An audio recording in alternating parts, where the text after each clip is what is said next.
what up everybody, it's your boy Frenchiie. Welcome back to my channel. Today I'll be teaching you guys how to hard reset your iPhone 11 Pro and Max. The first thing you guys are going to want to do is turn the volume button up, down, hold the lock button. Continue to hold the lock button until your phone completely turns off. Once you see the Apple logo, you can then let go.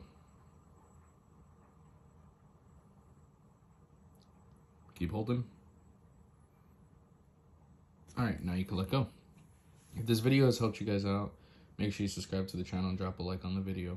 Also, comment something funny down below. The person with the most likes in 5 years gets a gift card to your local pawn shop. And there you guys go, your phone has been hard resetted.